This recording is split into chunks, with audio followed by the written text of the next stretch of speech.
നിങ്ങൾക്ക് ഈ ഒരു കാണുന്ന ലോകമേ നിങ്ങളുടെ മുമ്പിൽ ഉണ്ടായിട്ടുള്ളൂ.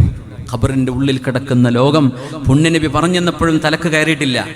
ഒരുപാട് വാള് കേട്ടപ്പോഴും തലൻ്റെ ഉള്ളിലേക്ക് കയറിയിട്ടില്ല. പോയി അനുഭവിച്ചാലേ അറിയൂ എന്ന തോന്നലിൽ ജീവിച്ചതായിരുന്നു. പിന്നെ അനുഭവിക്കേണ്ടി വന്നു. അല്ലാഹു റബ്ബുൽ ഇസ്സത്ത് മരണത്തിൻ്റെ മുമ്പ് നമ്മുടെ ഹൃദയങ്ങൾക്കൊരു കാഴ്ച തന്നാൽ അതായിരിക്കും നമ്മുടെ ജീവിതത്തിലെ ഏറ്റവും വലിയ വിജയം. ഖൽബിനൊരു കണ്ണ്, ഫഇന്നഹാ ലാ തഅമൽ Absar വലാകിൻ തഅമൽ ഖുലൂബുല്ലതി ഫിസ്സുദൂർ. It's not your eyes that are blinded, but your hearts that are blinded. നിങ്ങളുടെ കണ്ണുകൾക്കല്ല കാഴ്ച നഷ്ടപ്പെട്ടു പോകുന്നത്, നിങ്ങളുടെ ഹൃദയങ്ങൾക്കാണ് എന്ന് വിശുദ്ധമായ ഖുർആൻ. കണ്ണ് കാണാത്ത അന്ധന്മാർ അള്ളാഹുവിന്റെ മഅരിഫത്ത് കാണുന്നവരാണ്. അവർക്ക് അള്ളാഹുവിനെ പേടിയുണ്ട്.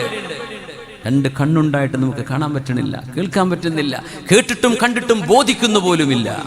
അങ്ങനെ നടക്കുകയാണ്, ഏതോ ഹവയിൽ നടക്കുകയാണ്. പൈസ ഉണ്ടാക്കണം, ഇത്രയേ ലക്ഷ്യമുള്ളൂ. അത് ചത്തുകിടക്കുന്ന ആ ഒരു ജന്തുവിനേക്കാളും അള്ളാഹുവിൻ്റെ അടുത്ത് വിലയില്ല എന്ന് പുണ്യനബി പറഞ്ഞപ്പോഴും നമ്മളൊന്നും അതിനൊന്നും വില കൊടുത്തിട്ടില്ല. നമ്മുടെ കൽബിൽ അപ്പോഴും അത് തന്നെയായിരുന്നു വലുത്. അങ്ങനെയൊക്കെ ഉസ്താദന്മാർ പലതും പറയും, പോലും ഇങ്ങനെ ചെയ്യും, നമ്മളിങ്ങനെ ചെയ്യുമ്പോൾ എന്തോ പ്രശ്നമാണ് എന്ന് നിങ്ങളെ കൊണ്ട് പിശാച്ച് പറയിപ്പിക്കും. നിങ്ങളത് കേൾക്കും, വിശ്വസിക്കും പിശാച്ചിനെ.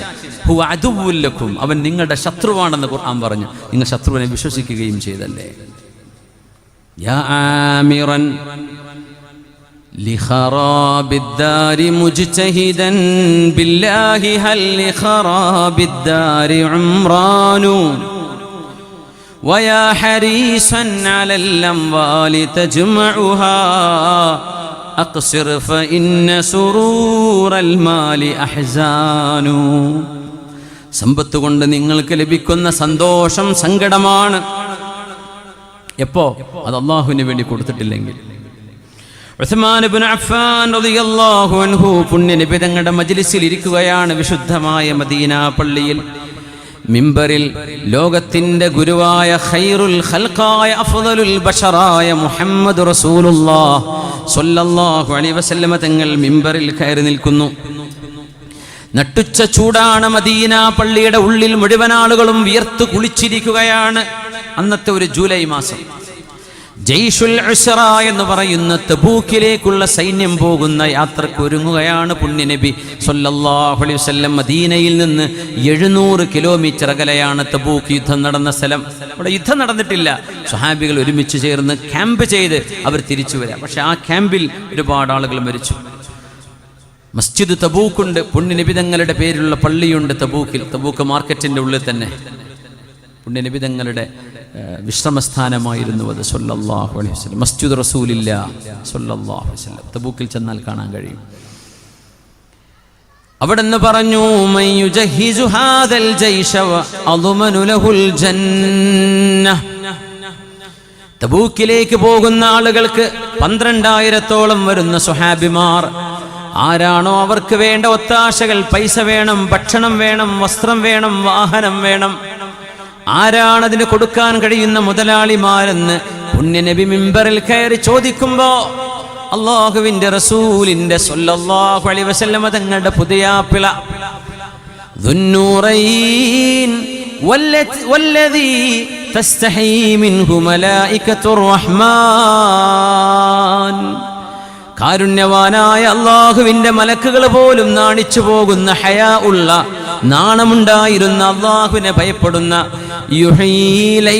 ബിൽ ഖുർആൻ, രാത്രി മുഴുവനും ഖുർആനോദി നിസ്കരിക്കുമായിരുന്ന ഉസ്മാൻ ഇബ്നു അഫ്ഫാൻ റളിയല്ലാഹു അൻഹു അവിടെ നിന്ന് എഴുന്നേറ്റ് പറഞ്ഞു, യാ റസൂലല്ലാഹ് ഉശ്ഹിദുല്ലാഹ വമലായികതഹു വഉശ്ഹിദുക അന്നി ഉജഹിസുഹാ ഫീ സബീലില്ലാഹ്. നബിയെ, അങ്ങ് സാക്ഷി, അല്ലാഹു സാക്ഷി, അല്ലാഹുവിന്റെ മലക്കുകൾ സാക്ഷി, മുഅ്മിനീങ്ങൾ സാക്ഷി, തബൂക്കിലേക്ക് വേണ്ട എല്ലാം ഞാൻ തരാം നബിയെ. അർജൂ ദുഖ്റഹാ വബിർറഹാ ഇൻദല്ലാഹ്. ഇതെന്റെ സമ്പത്താണ്, ഇതെന്റെ മക്കൾക്ക് നാളെ ഉപകാരപ്പെട്ടേക്കാം, എന്റെ കുടുംബം എന്നെ കളിയാക്കിയേക്കാം. എന്തിനാണ് ഇതൊക്കെ പള്ളിക്ക് കൊടുക്കുന്നത്? എന്തിനാണിത് ദീനിന് കൊടുക്കുന്നത്? എന്തിനാണിത് അറബി കോളേജിന് കൊടുക്കുന്നത്? എന്തിനാ പള്ളി ദർസിന് കൊടുക്കുന്നത്? ഇത് മക്കൾക്ക് വാപ്പാന്റെ വക കിട്ടേണ്ട അനന്തര സ്വത്തല്ലേ എന്നൊക്കെ അവർ ചിന്തിച്ചേക്കാം. അർജൂ ബിർറഹാ വദുഖ്റഹാ ഇൻദല്ലാഹ്. എന്റെ കയ്യിൽ അല്ലാഹു തന്നത് ഞാനല്ലേ ചെലവഴിക്കേണ്ടത്. ഈ സമ്പത്ത് കൊണ്ട് അല്ലാഹുവിന്റെ അരികത്ത് കൂലി വാങ്ങണം എന്ന് പ്രതീക്ഷിക്കുകയാണ് നബിയേ എന്ന് പുണ്യ നബി തങ്ങളോട് പറഞ്ഞപ്പോഴാണ് അല്ലാഹുമ്മ റള അൻ ഉസ്മാൻ, അല്ലാഹുവേ ഉസ്മാൻ ഇബ്നു അഫ്ഫാൻ തങ്ങളെ നീ ഇഷ്ടപ്പെടണേ റബ്ബേ. അല്ലാഹുമ്മ റള അൻ ഉസ്മാൻ. ഇതിലും വലിയൊരു സമ്മാനം ഇനി വേറെയുണ്ടോ? മാ ളറ ഉസ്മാന മാ ഫഅല ബഅദൽ യൗം. ഇന്നത്തെ ദിവസം ഉസ്മാൻ ഇബ്നു അഫ്ഫാൻ തങ്ങൾ ചെയ്ത ഈ വലിയ മഹാദാനം ചെയ്തതിന് ശേഷം ഇനി ഉസ്മാൻ തങ്ങളിൽ നിന്ന് എന്ത് സംഭവിച്ചാൽ തന്നെയും ഉസ്മാൻ തങ്ങൾ തെറ്റ് ചെയ്യുമെന്നല്ല പറയുന്നത്, എന്തു തന്നെ സംഭവിച്ചാലും ഉസ്മാൻ എന്നവർക്ക് ഒരു കുഴപ്പവും സംഭവിക്കില്ല എന്ന് മഹാനായ റസൂലുള്ളാഹി സ്വല്ലല്ലാഹു അലൈഹി വസല്ലം. ഈമാനാണ്. ഈമാൻ ഉണ്ടെങ്കിലേ കൊടുക്കാൻ കഴിയൂ. നമ്മുടെ പള്ളികൾ, പള്ളിക്കാടുകൾ, മരിച്ചുപോയി കിടക്കുന്ന സ്ഥലങ്ങൾ നമ്മുടെ കാരണവന്മാർ വഖഫ് ചെയ്ത സ്ഥലമാണ് ഇതൊക്കെ അല്ലേ? നമ്മുടെ മുൻഗാമികൾ വഖഫ് ചെയ്തത്. അവർ വഖഫ് ചെയ്തില്ലെങ്കിൽ നമുക്ക് മയ്യത്ത് കബറടക്കാൻ സ്ഥലമില്ല നാട്ടില്. നമ്മൾ എന്ത് വഖഫ് അല്ലാഹു കൊടുത്തു? ഇപ്പൊ വഖഫ് കൊടുക്കണ്ടാരെങ്കിലും വഖഫ് ജാരിയായ സ്വതഖയല്ലേ? ഖിയാമത്ത് നാൾ വരെ ഖബറിലേക്ക് വരുന്ന ഫൈളാൻ, ഒഴുകി വരുന്ന പ്രതിഫലമാണ് വഖഫ്. മദ്രസക്ക് ഒരു തെങ്ങ്, പള്ളിക്ക് 2 തെങ്ങ്, പള്ളിക്ക് 10 സെന്റ്, 1 ഏക്കർ, 2 ഏക്കർ, 50, 100 ഇങ്ങനെ കൊടുത്ത മുൻഗാമികൾ അവരുടെ ഖബറുകളിൽ സുഖിച്ചു കൊണ്ടിരിക്കുന്നുണ്ട്. ഇപ്പോ നമുക്ക് എന്തേ കിട്ടിയത്? അവര് കൊടുത്ത സ്ഥലത്ത് പോയി കിടക്കാനുള്ള ഭാഗ്യം. ആ സ്ഥലം നമുക്ക് സ്വർഗമായി കിട്ടണ്ടേ? നമ്മൾ എന്ത് വഖഫ് ചെയ്തു? എന്തെങ്കിലും അല്ലാഹുവിന് വേണ്ടി ചെയ്തോ?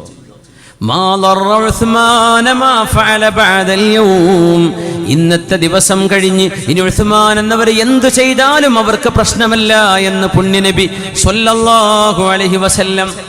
മഹാനായ ആമിർ ഇബ്നു സാബിത്ത് ഇബ്നു അബ്ദുല്ലാഹ് ഇബ്നു സുബൈർ, അസ്മാ ബീവിയുടെ പേരക്കുട്ടിയുടെ മകൻ, അസ്മാ ബീവിയുടെ മോനാണ് അബ്ദുല്ലാഹ് ഇബ്നു സുബൈർ റളിയല്ലാഹു അൻഹു. ഞങ്ങൾ കഴിഞ്ഞ ആഴ്ച എറണാകുളത്തൊരു മൂവാറ്റുപുഴയില് അബ്ദുല്ലാഹ് ഇബ്നു സുബൈർ തങ്ങളുടെ ചരിത്രമാണ് കഴിഞ്ഞ ശനിയാഴ്ച അവിടെയായിരുന്നു. ഹൃദയം ഞെട്ടിപ്പോകുന്ന സംഭവമാണ്. അബ്ദുല്ലാഹ് ഇബ്നു സുബൈർ എന്നവർ അസ്മാ ബീവിന്റെ മോനാണ്. അവരുടെ മകൻ സാബിത്ത്, അവരുടെ മകൻ ആമിർ എന്ന സാബിത്ത് എന്നവരുടെ മകൻ ആമിർ ഇബ്നു സാബിത്ത് ഇബ്നു അബ്ദുല്ലാഹ് ഇബ്നു സുബൈർ താബിഈങ്ങളുടെ ശേഷം വന്ന താബിഈ മഹാനായ ആമിർ ഇബ്നു സാബിത്ത് റളിയല്ലാഹു അൻഹു അല്ലാഹുവിന് വേണ്ടി സ്വന്തം നഫ്സിനെ 4 തവണ മോചിപ്പിച്ച ആളാണ്. ദിയത്ത് കൊടുത്തു. അന്യായമായി ഒരാളെ കൊന്നാൽ അതിന് പ്രായശ്ചിത്തമായി കൊല്ലപ്പെട്ടവന്റെ ബന്ധുക്കൾക്ക് കൊടുക്കേണ്ടത് ചില വിഷയങ്ങളിൽ 100 ഒട്ടകമായിരുന്നു. 100 ഒട്ടകം. ആമിർ ഇബ്നു സാബിത്ത് റളിയല്ലാഹു അൻഹു അല്ലാഹുവിനോട് പറഞ്ഞു, റബ്ബേ 4 തവണ എന്റെ നഫ്സിനെ നരകത്തിൽ നിന്ന് മോചിപ്പിക്കാൻ. എത്ര? 1 പ്രാവശ്യമല്ല, 2 അല്ല, 3 അല്ല, 4 തവണ. ഓരോ തവണയും ഒരു നഫ്സിന് പ്രായശ്ചിത്തമായി കൊടുക്കേണ്ട 100 ഒട്ടകം. 4 തവണയായി 400 ഒട്ടകം ഞാൻ അല്ലാഹുവേ എന്റെ നഫ്സിനെ നരകത്തിൽ നിന്ന് മോചിപ്പിക്കാൻ വേണ്ടി ഞാൻ നിനക്ക് നൽകുകയാണ് റബ്ബേ. അല്ലാഹുമ്മ ഇന്നി ഇഷ്തറൈതു നഫ്സി മിൻക 4 മറات.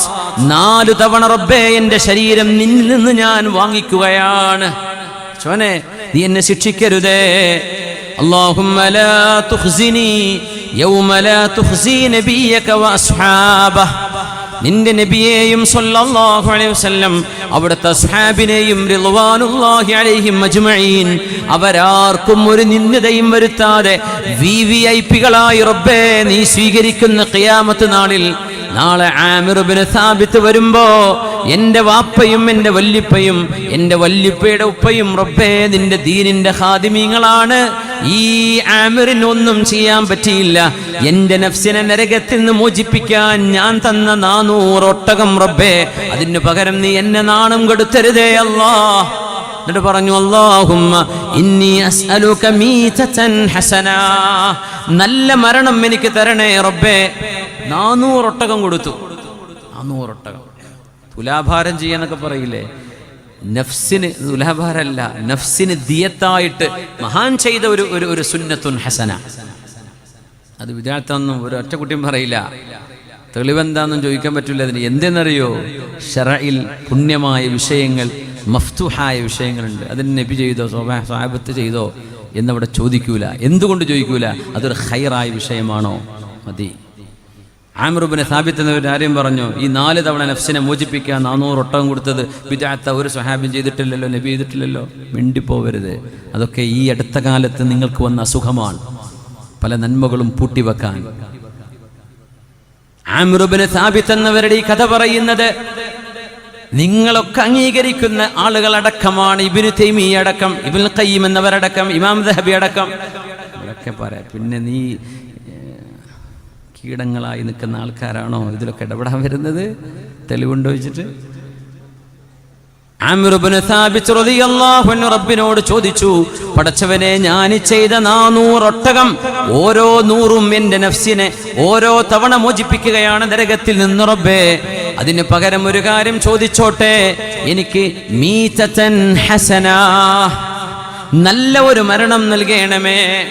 അപ്പൊ മക്കൾ വന്ന് ചോദിച്ചു, വാപ്പാ നിങ്ങൾ എന്താണ് ചോദിക്കുന്ന? മീതത്തുൻ ഹസന അൻത അയതവഫാനി റബ്ബി വഅന സാജിദ്, സുജൂദിൽ കിടക്കുന്ന സമയത്ത് അല്ലാഹു എന്നെ മരിപ്പിക്കണം, അതാണ് എൻ്റെ ആഗ്രഹം. ഇതൊരു മുതലാളിയാണ് പറയുന്നത്. 400 ഒട്ടം കൊടുക്കണമെങ്കിൽ പൈസ വേണ്ടേ? 400 ഒട്ടം കൊടുക്കണേ പൈസ വേണ്ടേ? അന്നത്തെ ഒട്ടകം എന്ന് പറഞ്ഞാൽ നമ്മൾ മാരുതി കാറ് പോലും അല്ല, അന്നത്തെ വലിയ വലിയ 4 വീലും അല്ല, ക്രസ്റ്റേ, അതിലും വലിയ വലിയ വണ്ടികളൊക്കെ ഉണ്ടെങ്കിൽ അതൊക്കെ ആയിരിക്കും അന്നത്തെ ഒട്ടകം. അത്രയും വലിയ സംഭവം. അന്നത്തെ 4x4 അല്ലേ. അങ്ങനത്തെ 400 എണ്ണം കൊടുക്കാൻ പൈസ ഉണ്ടായിരുന്ന മുതലാളി കൊടുത്തു. എന്നിട്ട് ചോദിച്ചെന്താണെന്നറിയോ? എൻ്റെ പേര് അവിടെ വട്ടക്കഷത്തിൽ എഴുതിക്കണം എന്നല്ല നമ്മൾ മനസ്സിലാക്കണത്. ഞാൻ തരാം, ചെന്നാക്കണം പ്രസിഡന്റും സെക്രട്ടറിയും ഖജാൻജിയും ഒക്കെ, ഇതാക്കൂലെങ്കിൽ ഞാൻ തരൂല. ഇതുമല്ല, ഇതൊക്കെ നമ്മൾ ചെയ്യുന്ന കോമാളിത്തരങ്ങളാണ്. ഇതൊന്നും ദീനല്ല. എന്താ ചോദിച്ചറിയോ? അല്ലാഹുവേ, സുജൂദിൽ കിടന്നെനിക്ക് മരിക്കണം, അതിന് നിനക്ക് തൗഫീഖ് താ. സുജൂദിൽ കിടന്നെനിക്ക് മരിക്കണം. ഇത് ചോദിക്കുന്ന മുതലാളിമാരാ, മുഅ്മിനീങ്ങളായ മുതലാളിമാർ, അവർക്ക് അതേ വേണ്ടൂ. സക്കറാത്തിൽ മൗത്തിൽ കിടക്കുമ്പോ മഗ്രിബിന്റെ വാങ്ക് വിളിക്കുന്നു, ഹയ്യ അലസ്സലാഹ്, ഹയ്യ അലസ്സലാഹ്, ഹയ്യ അലൽ ഫലാഹ്, ഹയ്യ അലൽ ഫലാഹ്, ഇഹ്മിലൂനി, എന്നെടുത്ത് കൊണ്ടുപോയി മക്കളെ. എങ്ങോട്ട് വാപ്പാ? നിങ്ങൾ സക്കറാത്ത് കിടക്കാൻ, വെന്റിലേറ്റർ കിടക്കുന്ന ഒരു മനുഷ്യനെ പള്ളി കൊണ്ടുപോയി കൂടി എന്ന് പറഞ്ഞാൽ എന്താ അവസ്ഥ? ആ അവസ്ഥയിലാണ് ആമിർ ഇബ്നു സാബിത്ത് എന്നവർ കിടക്കുന്നത്. ഇഹ്മിലൂനി, എന്നെ കൊണ്ടുപോകൂ, കൊണ്ടുപോകൂ മസ്ജിദിലേക്ക്. പാപ്പാ അൻത മഅദൂർ, നിങ്ങൾക്ക് എക്സ്ക്യൂസ് ഉണ്ടല്ലോ. അല്ല ചോദിക്കൂല സക്കറാത്തിൽ കിടന്ന നേരത്തെ എന്തേ പള്ളിക്ക് വരാത്തത് എന്ന് അല്ല ചോദിക്കൂല. വാപ്പാ നിങ്ങൾ കിടന്നോളൂ, കിടന്നിടത്ത് നിസ്കരിച്ചാൽ മതി, ഞങ്ങൾ ഒദു കൊടുത്തു തരാം. യഹ്മിലൂനി ഇലൽ മസ്ജിദി കൈഫ വഖദ് ഉദ്ദിന ഹയ്യ അലസ് സ്വലാത്തി ഹയ്യ അലൽ ഫലാഹ്. ഹയ്യ അലസ് സ്വലാ എന്നും ഹയ്യ അലൽ ഫലാ എന്നും അല്ലാഹുവിന്റെ വീട്ടിൽ നിന്ന് വിളിയാളം വരുമ്പോ കൈഫ ലാ ഉജീബു നിദാ റബ്ബി, എൻ്റെ റബ്ബിന്റെ വിളിക്ക് ഞാൻ ഉത്തരം കൊടുക്കാതെ ഇവിടെ കിടക്കുകയോ എന്ന് പറഞ്ഞ് മക്കള് വാപ്പയെ കൊണ്ടുവന്ന് മസ്ജിദിന്റെ 1-ാം സഫിൽ കൊണ്ടുവന്നിരുത്തി ശ്വാസം മുട്ടിക്കൊണ്ടിരിക്കുകയാണ്. മരണം മുന്നിൽ വന്നുകൊണ്ടിരിക്കുന്ന നേരമാണ്. മഗ്രിബ് നിസ്കാരത്തിന്റെ അവസാനത്തെ റക്അത്തിലെ 2-ാമത്തെ സുജൂദിൽ കിടന്നുകൊണ്ട് മരിച്ച മഹാനാണ് ആമിർ ഇബ്നു സാബിത്ത് ഇബ്നു അബ്ദുല്ലാഹ് ഇബ്നു സുബൈർ ഇബ്നുൽ അവ്വാം റളിയല്ലാഹു അൻഹു. ചോദിച്ചു വാങ്ങിയ മുതലാളിയാണ്. 400 ഒട്ടകം കൊടുത്തു. പകരം ചോദിച്ചത് റബ്ബേ സുജൂദിൽ കിടന്ന് മരിക്കണം. അല്ലാഹ് അത് കൊടുത്തു. സമ്പത്ത് ഇതിനാ ഉപയോഗിക്കേണ്ടത്. പറ്റുമോ റമളാനിൽ ഹറമിലേക്ക് പോയിക്കോളൂ, അവരോട് മേനി പറയാനല്ല. പറ്റുമോ കൊല്ലത്തിൽ ഹജ്ജിന് പോയിക്കോളി, അള്ളാഹുവിൻ്റെ ഹദ്റത്തിൽ എത്തണമെന്ന് തന്നെ നിയ്യത്ത് മതി. നാട്ടിൽ നോട്ടീസ് അടിച്ച് പോരണ്ട, ഹറമ പോവാണ്, ഞാൻ എപ്പോഴും അവിടെയാണ്, ഇതൊന്നും പറയാൻ നിൽക്കണ്ട. റമളാൻ മുതലാളിമാർക്ക് മുതലെടുക്കാനുള്ള നേരമാണ്. സ്വലാത്തും ബിമിഅത്തി അൽഫി സ്വലാ, ഒരു നിസ്കാരത്തിന് 1,00,000 നിസ്കാരം. നെല്ലിക്കുന്നിലെ പള്ളിയിൽ നിന്ന് 1,00,000 റക്അത്ത് നിസ്കരിക്കുന്നത് ഹറമിൽ 2 റക്അത്ത് നിസ്കരിച്ചാൽ മതി, സുന്നത്ത് പോരെ. ഇതൊക്കെ മുതലാളിമാർ പൈസ ഉണ്ടെങ്കിൽ അതിനൊക്കെ ചെലവഴിക്കേണ്ടത്. അത് മാത്രമല്ല, ഫർള് കഴിഞ്ഞാൽ പിന്നെ അതിലും വലിയ ചെലവഴിക്കൽ ഒരു പക്ഷേ നാട്ടിൽ തന്നെ ആയിരിക്കും. അങ്ങനെയുണ്ട്. അബ്ദുല്ലാഹി ഇബ്നുൽ മുബാറക് റളിയല്ലാഹു അൻഹു, അബ്ദുല്ലാഹി ഇബ്നുൽ മുബാറക് റഹ്മത്തുള്ളാഹി അലൈഹി മുഹദ്ദിസാണ്, ജിഹാദ് ധർമ്മ സമരത്തിന് ഇറങ്ങിയ ആളാണ്, കച്ചവടക്കാരനാണ്, ദാഇയാണ്, ആബിദായ മഹാനാണ് അബ്ദുല്ലാഹി ഇബ്നുൽ മുബാറക് റഹ്മത്തുള്ളാഹി അലൈഹി. നാട്ടുകാരുമായി ഖുറാസാനിൽ നിന്ന് ഹജ്ജിന് വരികയാണ്, സുന്നത്തായ ഹജ്ജ് നിർവഹിക്കാൻ വേണ്ടി വരികയാണ്. ആ വരുന്ന വഴിയിൽ മഹാനായ അബ്ദുല്ലാഹി ഇബ്നു മുബാറക് റഹ്മത്തുള്ളാഹി അലൈഹി ഒരു ഗ്രാമത്തിലെത്തിയപ്പോൾ അവർ തമ്പടിച്ചിരു, അവിടെ തമ്പടിച്ചു, ടെന്റ് കെട്ടി. 10 ലക്ഷമായിരുന്നു വരുമാനം എന്ന അബ്ദുല്ലാഹി ഇബ്നു സുബൈർ എന്നവരുടെ അബ്ദുല്ലാഹി ഇബ്നു മുബാറക് എന്നവരുടെ വരുമാനം 1000 ദിർഹം എന്ന് പറഞ്ഞാൽ 10 ലക്ഷം, 1 മില്യൺ ദിർഹം. പക്ഷെ സക്കാത്ത് കൊടുക്കേണ്ടി വന്നിട്ടില്ല. എന്താ കാരണം എന്നറിയോ? ഓരോ കൊല്ലം 10 ലക്ഷം ആവുന്നതിന് മുമ്പായിട്ട് സക്കാത്ത് കൊടുത്ത് തീർന്നിട്ടുണ്ടാവും. സക്കാത്തിന്റെ നിസാബത്ത് മുമ്പ് എല്ലാം കൊടുത്തിട്ടുണ്ടാവും. നിസാബത്തി പക്ഷെ ഹൗല് കാമിലാവൂല, ഒരു വർഷം പൂർത്തിയാവേണ്ട സക്കാത്ത് കൊടുക്കണമെങ്കിൽ അതിന് മുമ്പ് എല്ലാം കൊടുത്തു തീർത്തിട്ടുണ്ടാവും. അങ്ങനത്തെ മഹാനായിരുന്നു അബ്ദുല്ലാഹി മുബാറക് എന്നവർ. യഖൂലൂന മഅനുൻ ലാ സകാത ലിമാലിഹി, മഅൻ എന്ന ആൾക്ക് സക്കാത്ത് ഇല്ല. എന്തേ കാരണം എന്നറിയോ? ഇവരെല്ലാം കൊടുത്തുകൊണ്ടിരിക്കുക, പിന്നെ എങ്ങനെ സക്കാത്ത്? അവിടെ സൂക്ഷിച്ചു വെക്കണ്ടേ, നിസ്വാബ് ഒരു കൊല്ലം തികയണ്ടേ? അതിന് നേരല്ല, അതും അടക്കം കൊടുക്കുകയാണ്. യഖൂലൂന മഅനുൻ ലാ സകാത ലിമാലിഹി വകൈഫ യുസക്കിൽ മാല മൻ ഹുവ ബാദിലു. കൊടുക്കുന്ന ആൾ എങ്ങനെ സക്കാത്ത് കൊടുക്കാനാണ്? വലൗ ലം യകുൻ ഫീ കഫിഹി ഗൈറ റൂഹിഹി ലജാദാ ബിഹാ ഫൽയത്തഖില്ലാഹ സായിലു. എന്തെങ്കിലും കയ്യിലുണ്ടോ എന്ന് ചോദിച്ചാൽ കയ്യിൽ ചിലപ്പോൾ റൂഹേ ഉണ്ടാവുള്ളൂ, അതങ്ങ് എടുത്തോട്ട് ആളെ മരിച്ചേക്കും. അങ്ങനത്തെ ആളാണ് മഅന്. അതുകൊണ്ട് ചോദിക്കുന്ന ആളെ നോക്കണേ, മുപ്പരുടെ കയ്യിൽ ഒന്നുമില്ലെങ്കിൽ റൂഹങ്ങ് തന്നു പോയേക്കും മുപ്പര്. അങ്ങനത്തെ ആളാണെന്ന് മഅനിനെ കുറിച്ച് പറയാറുണ്ട്. ഹുവൽ ബഹ്റു മിൻ ഐൻ നവാഹി അതൈതഹു ഫലുജ്ജതുൽ മഅറൂഫ് വൽ ജൂദു സാഹിലു. അബ്ദുല്ലാഹി ഇബ്നുൽ മുബാറക് റഹ്മത്തുള്ളാഹി അലൈഹി സുന്നത്തായ ഹജ്ജിന് പോകുമ്പോൾ ഒരു ഗ്രാമത്തിൽ അവർ തമ്പടിച്ചു. അപ്പോഴേ ആ ഗ്രാമത്തിലെ ഒരു പെൺകുട്ടി അവിടുത്തെ ഒരു വേസ്റ്റ് ബിന്നിൽ വന്നിട്ടുണ്ട്. ചത്ത ഒരു കാക്കയെ അല്ലെങ്കിൽ ഒരു കോഴിയെ, ഒരു പക്ഷിയെ എടുത്തു കൊണ്ടുപോകുന്നു വീട്ടിലേക്ക്. ഇത് കണ്ടു അബ്ദുല്ലാഹി മുബാറക് റഹ്മത്തുള്ളാഹി അലൈഹി. ബഹുമാനപ്പെട്ടവരെ ആളെ പറഞ്ഞയച്ചു. സൽഹാ മാലഹാ അഖദത്തിൽ ഗുറാബൽ മയ്യിത്, കറുത്ത ഒരു പക്ഷിയെ, കാക്കയായിരിക്കാം, ആ ചത്തുപോയ പക്ഷിയെ എന്തിനാണ് ആ പെൺകുട്ടി കൊണ്ടുപോകുന്നത് എന്ന് ചോദിച്ചു നോക്കുവെന്ന് ഖാദിമിനോട് പറഞ്ഞു. ആ പെൺകുട്ടിയുടെ വീട്ടിലേക്ക് ചെന്നു. വല്ലദീ ലാ ഇലാഹ ഇല്ലാഹു, പെൺകുട്ടി പറഞ്ഞു അല്ലാഹനെ തന്നെയാണ് സത്യം. 3 ദിവസമായി ഈ കുപ്പത്തൊട്ടിയിൽ ഇട്ടേച്ചു പോകുന്ന ചത്ത മൃഗങ്ങളല്ലാതെ, പക്ഷികളല്ലാതെ ഞങ്ങൾക്ക് തിന്നാൻ ഒന്നും കിട്ടുന്നില്ല. അതിന്റെ തൂവലഴിച്ച് ഞങ്ങൾ മജ്ബൂറാണ്, മുൾത്തറാണ്. ചത്തുപോയത് തിന്നാൻ പാടില്ലെന്നറിയാം, പക്ഷേ ഞങ്ങൾക്ക് ഭക്ഷണമില്ല. അതിനെ ചൂടാക്കി വേവിച്ചിട്ടാ ഞങ്ങൾ ജീവിക്കുന്നത്, ഭക്ഷണമില്ലാത്തതിന്റെ പേരിൽ. ഇല്ലാ മൗതുരിർത്തും, വേറെ വഴിയില്ല തിന്നാൻ. മഹാനായ അബ്ദുല്ലാഹി ഇബ്നുൽ മുബാറക് ഫബകാ ഹത്താ കാദ യുഗ്മാ അലൈഹി, കരഞ്ഞിട്ട് ബോധം കെട്ട് വീണുപോയി മഹാനവറുകൾ. ബോധം കെട്ട് വീഴാറായി. കാദ യുഗ്മാ അലൈഹി, കരഞ്ഞിട്ട് റബ്ബേ ഖുറാസാനിന്ന് ഭക്ഷണവും ഡ്രൈ ഫ്രൂട്ട്സ് ഒക്കെ എടുത്തിട്ടാണ് നമ്മൾ ഈ വരുന്നത്. ഈ മക്കൾക്ക് തിന്നാനൊന്നുമില്ലല്ലോ ഈ നാട്ടിൽ.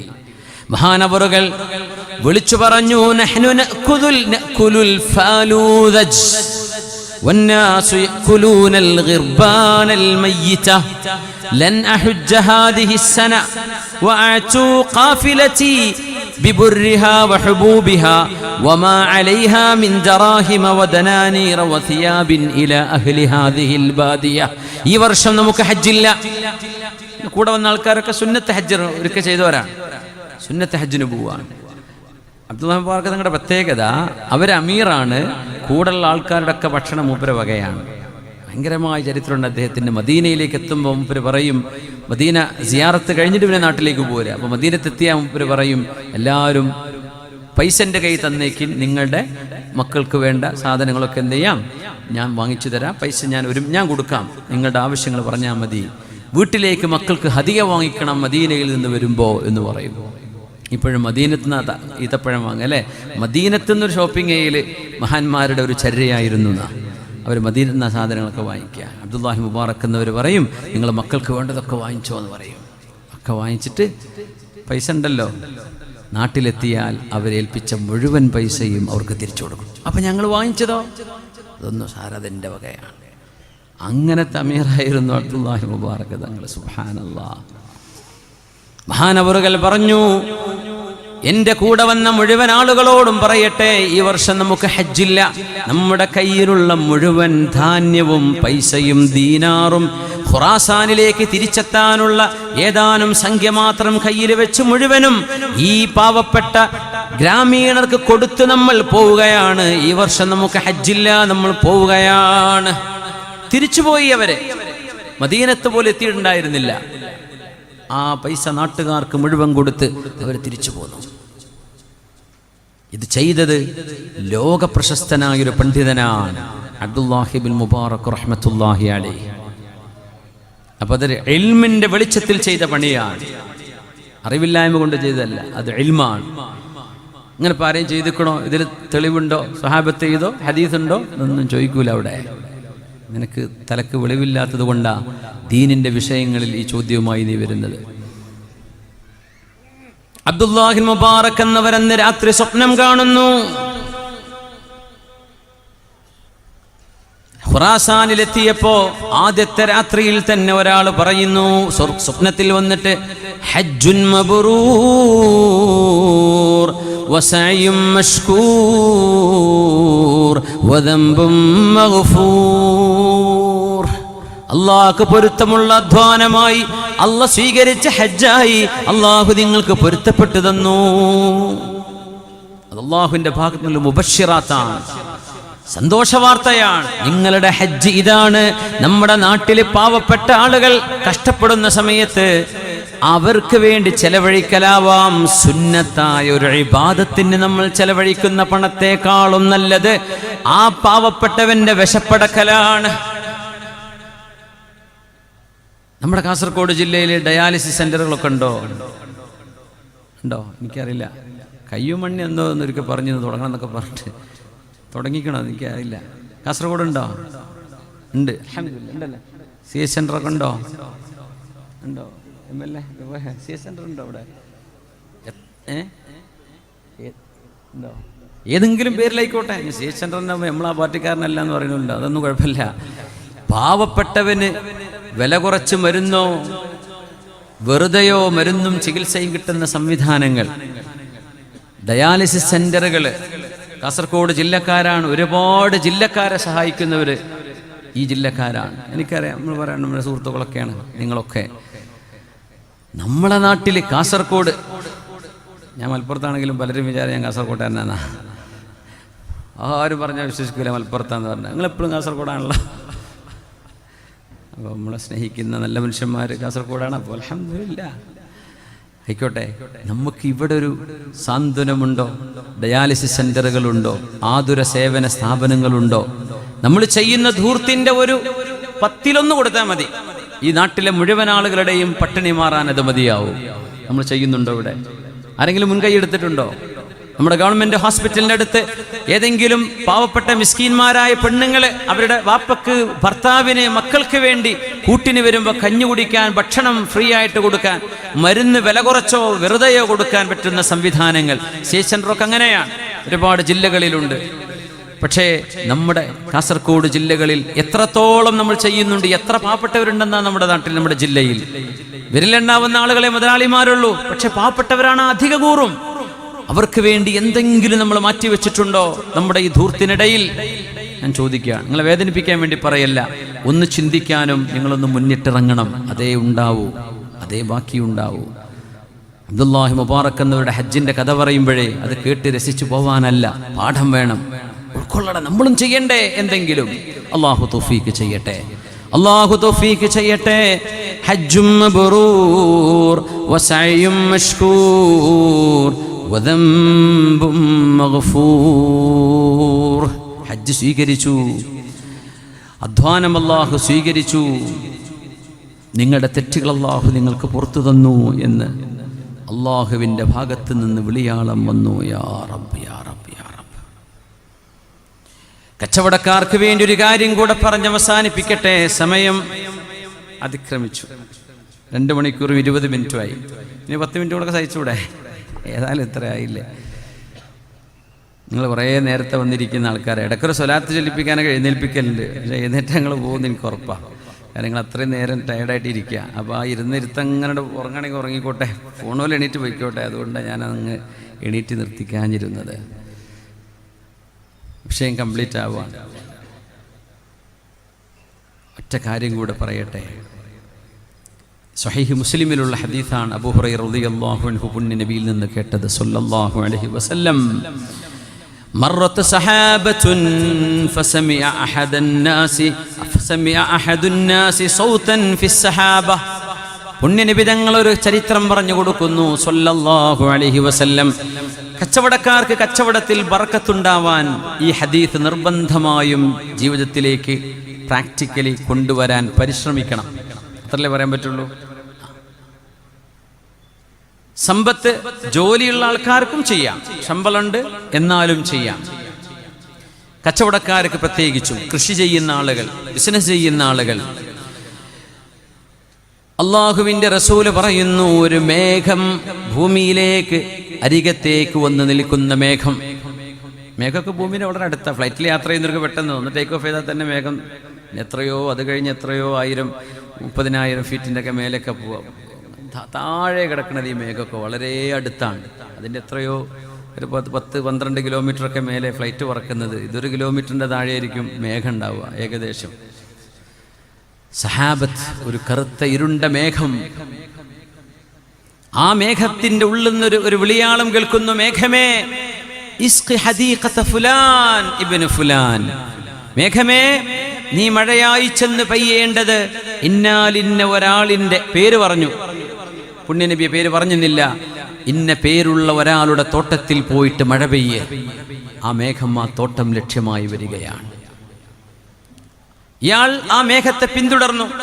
ഇത് കേട്ട ഒരു മനുഷ്യൻ, ആരാണ് ഈ ആളെന്നറിയണ്ടേ? ആ മേഘം മഴ പെയ്യുന്നു ഇന്ന സ്ഥലത്ത്, ഒരു തോട്ടത്തിന്റെ മീതെ. ആ തോട്ടത്തിൽ പണിയെടുക്കുന്ന ആള് വന്നിട്ട് അദ്ദേഹത്തിന്റെ മിഅ്വൽ, അയാളുടെ കൈക്കോട്ടൊക്കെ എടുത്തിട്ട് അദ്ദേഹം എന്ത് ചെയ്യുന്നു? വെള്ളം അങ്ങോട്ട് തെളിച്ചു കൊണ്ടുപോവുകയാണ് അദ്ദേഹത്തിന്റെ കൃഷിയിടത്തിനുള്ളിലൂടെ. ഇദ്ദേഹം ഓടിച്ചെന്നു. സഹാബ മേഘം, സ്വഹാബ നബിന്റെ സ്വഹാബിമാർ, സുഹബത്ത് ഇത് സീനാണ്. സഹാബത്ത് എന്ന് പറഞ്ഞാൽ മേഘം, സ്വഹാബ എന്ന് പറഞ്ഞാൽ നബിന്റെ സ്വഹാബുകൾ സല്ലല്ലാഹു അലൈഹി വസല്ലം. ഇത് സഹാബത്താണ്. അപ്പോൾ സഹാബിമാർ എന്ന് പറയുന്നത് കണ്ട, സ്വഹാബിമാർ എന്ന് പറയണം, അപ്പോഴാണ് സ്വഹാബി ആവുള്ളൂ. അതിൻ്റെ കുറേ മേഘക്കാരാവും. സഹാബ് മേഘമാണ്. ഏതായിരുന്നാലും ഒരു മനുഷ്യന്റെ തോട്ടത്തിന്റെ മീതെ ആ മേഘം സമൃദ്ധിയായി മഴ പെയ്തു, സമൃദ്ധിയായി പെയ്തു.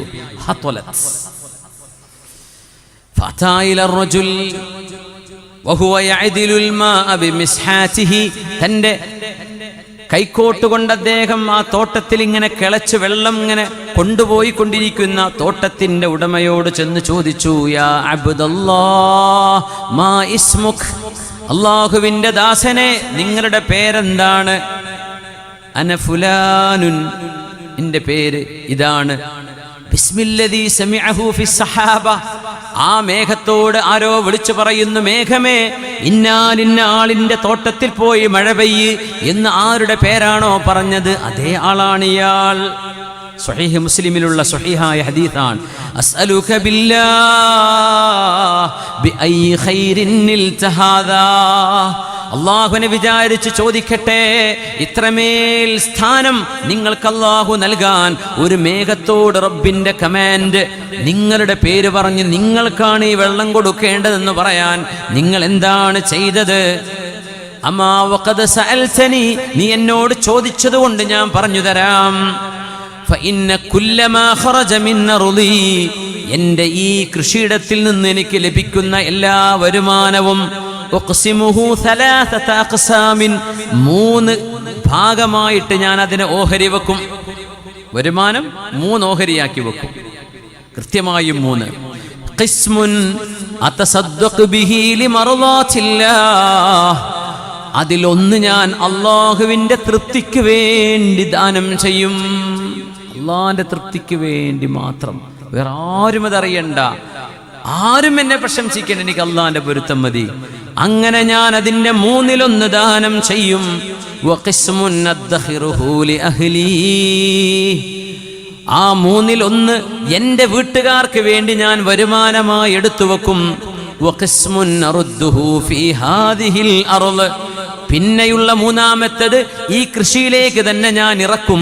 ഇതിനെ വളം വാങ്ങിക്കാനും വിത്ത് വാങ്ങിക്കാനും ബിസിനസ്സിലേക്ക് തന്നെ ഞാൻ ഇടുന്ന 3-1 എനിക്കും എൻ്റെ കുടുംബത്തിനും, ബാക്കിയുള്ള 3-1 മിസ്കീന്മാരായ പാവപ്പെട്ടവർക്ക് ദാനം ചെയ്യുന്ന ആളാണ് ഞാൻ.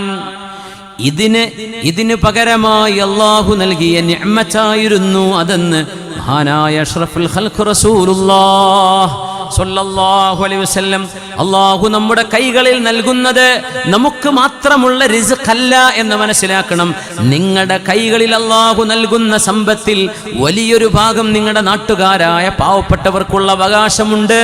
വഫീ അംവാലിഹിം ഹഖ്ഖുൻ മഅലൂം ലിസ്സായിരി വൽ മഹ്റൂം, ഹതഭാഗ്യന്മാരായ നിരാശ്രയരായ ഗതികെട്ട് ജീവിക്കുന്ന ഒരു നിവൃത്തിയുമില്ലാത്ത പാവപ്പെട്ടവരെ, നിങ്ങളോട് ചോദിച്ചു വരുന്ന സത്യസന്ധന്മാരായ ആളുകൾ യാചിച്ചു വരുന്നവരെ, നിങ്ങളുടെ അത്ര പോലും സൗകര്യങ്ങളില്ലാതെ ജീവിക്കുന്നവർ, അവർക്കുള്ള സമ്പത്തും നിങ്ങളുടെ കയ്യിൽ അള്ളാഹു നൽകുന്നുണ്ട്. നിങ്ങളത് അവർക്ക് കൊടുക്കുന്നുണ്ടോ ഇല്ലയോ എന്ന് അള്ളാഹു പരീക്ഷിക്കുകയാണ്. അതുകൊണ്ട് കിട്ടുന്നത് മുഴുവൻ ഇതെനിക്ക് മാത്രമാണ്, എൻ്റെ മക്കൾക്ക് മാത്രമാണെന്ന് പറയല്ലേ. വഫീ അംവാലിഹിം ഹഖ്ഖും മഅലൂം ലിസ്സായിരി വൽ മഹ്റൂം, നിങ്ങളുടെ സമ്പത്തിൽ പാവപ്പെട്ടവർക്ക് അവകാശമുണ്ട്. എങ്ങനെ? നിങ്ങളുടെ ഔദാര്യമല്ല, പാവപ്പെട്ടവർക്ക് നിങ്ങളുടെ സമ്പത്തിൽ അവകാശമുണ്ട് എന്ന് നിങ്ങൾക്ക് ബോധിക്കണേ എന്ന് പരിശുദ്ധ ഖുർആൻ. പഴയ മുസ്ലിമാവാ, അവരുടെ അവകാശമാണത്, നിന്റെ ഔദാര്യമല്ല. അതുകൊണ്ട് വരുമാനമുണ്ടെങ്കിൽ അതിനെ 3ആയിട്ട് ഭാഗിക്കിൻ. 1 നിങ്ങൾ എടുത്തോളൂ, നിങ്ങൾക്കും നിങ്ങളുടെ വീട്ടുകാർക്കും നിങ്ങളുടെ മക്കൾക്കുമുള്ളത്. 3-1 നിങ്ങളുടെ ബിസിനസ് വർദ്ധിപ്പിക്കാൻ നിങ്ങൾ സ്പെൻഡ് ചെയ്തോളൂ, നിങ്ങളുടെ ബിസിനസ് എക്സ്പാൻഡ് ചെയ്യാൻ. ബാക്കിയുള്ള 3-1 നമ്മുടെ നാടുകളിലെ ദീനീ പ്രവർത്തനങ്ങൾ മറന്നുപോവലിൻ. നമ്മുടെ മസ്ജിദുകളും മദ്രസകളും നമ്മുടെ ദർസുകളും നമ്മുടെ യതീംഖാനകളും അറബി കോളേജുകളും നമ്മുടെ സംഘടനാ സംവിധാനങ്ങളും നമ്മുടെ ചാരിറ്റി പ്രവർത്തനങ്ങളും നമ്മുടെ ഖിദ്മാത്തുകളും നമ്മൾ മറന്നുപോവില്ല. നിങ്ങളുടെ ഓഹരി 3-1 നിങ്ങൾ കൊടുത്തിരിക്കണം. 3-1 അള്ളാഹുവിൻ്റെ വജ്ഹിന്, 3-1 നിങ്ങൾക്ക് നിങ്ങളുടെ കുടുംബത്തിന്, 3-1 നിങ്ങളുടെ ബിസിനസ്സിലേക്ക് തന്നെ റീഇൻവെസ്റ്റ് ചെയ്യാൻ. എത്ര നല്ല സംവിധാനം! ഇങ്ങനെ ഒരു ബിസിനസ് സ്ട്രാറ്റജി ലോകത്താരെങ്കിലും പറഞ്ഞുതരുമോ? എങ്ങനെ പൈസ? എന്താ MBA ക്കാരും BBA ക്കാരും ഒക്കെ എന്താ പഠിക്കുന്നത്? How to make money. ഇസ്ലാം പറഞ്ഞ അങ്ങനെയല്ല. How to make money and how can spend it in the right way. ഇതും കൂടെ പഠിപ്പിക്കുകയാണ് ഇസ്ലാം. മറ്റുള്ള സ്പെൻഡ് ചെയ്യാൻ പഠിപ്പിച്ചു തരൂല. പിഷ്കാനേ പറയുള്ളൂ. നിന്റെ കായ് പോകും, അവിടെ ഇൻവെസ്റ്റ് ചെയ്യേണ്ട, അത് കൊടുക്കണ്ട, അവിടെ കൊടുക്കണ്ട. ഉണ്ടാക്കിക്കോ ഉണ്ടാക്കിക്കോ ഉണ്ടാക്കിക്കോ. ഇതാണ് ഭൗതികത പറഞ്ഞു തരാ. ദീൻ നീ ഉണ്ടാക്ക്, നല്ല വഴിക്ക് ചിലവഴി.